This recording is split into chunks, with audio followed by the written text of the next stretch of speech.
When you first see the desert, you don't necessarily think ocean or sea life. But for one determined man with a vision, it's exactly what he had in mind. The opportunity to provide people with both an entertainment and educational experience when it comes to marine life, they shouldn't be deprived. Amram Knishinsky isn't an ordinary man. He sees potential where others may not.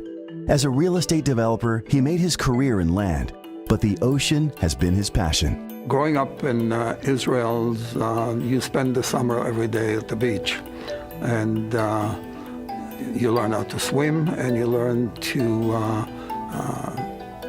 snorkels and see what the Mediterranean is all about. As an adult, that passion fueled an interest in aquariums. Phoenix is the last large metropolitan area in the whole United States that doesn't have a big aquarium.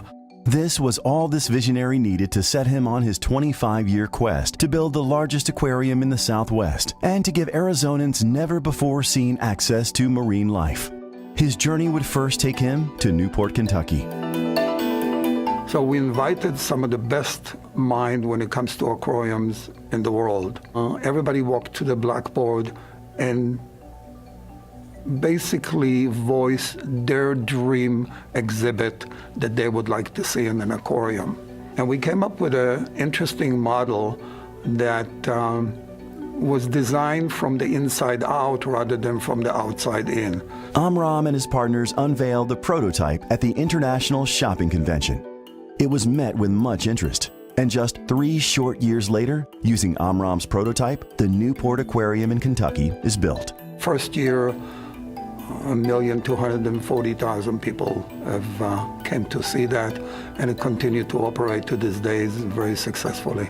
A few years later, Amram and his team develop an aquarium retail concept at the popular Mohegan Sun Casino. And based on that success, Amram knows it's time to bring his greatest vision to reality in Arizona.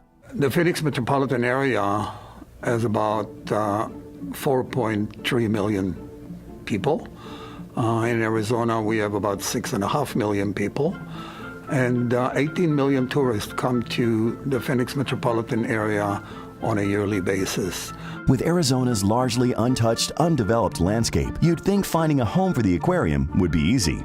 In order to attract visitors from around the valley and from outside, from Flagstaff, Prescott, Tucson, and so forth, it was important for us to be by a freeway exit.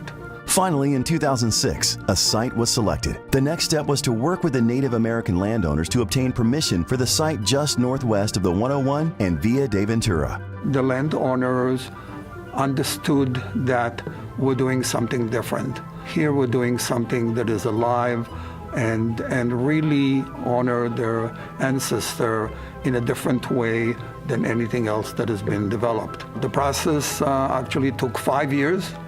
It's not for the faint at heart, and you gotta have a lot of patience. With the land secured, Amram was free to move forward with construction.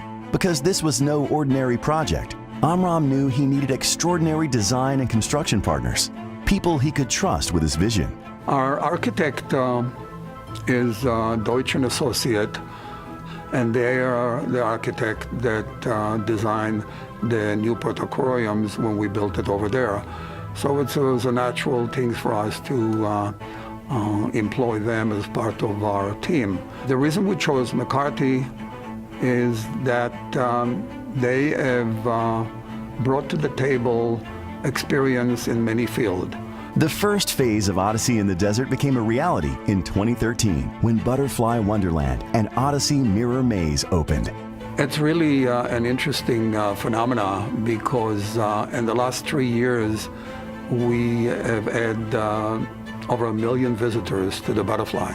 Satisfied with the success of those attractions, Amram forges ahead on the bigger dream of OdySea Aquarium, a 200,000 square foot destination that would astonish anyone who enters and immerse guests in a marine life experience unlike any other.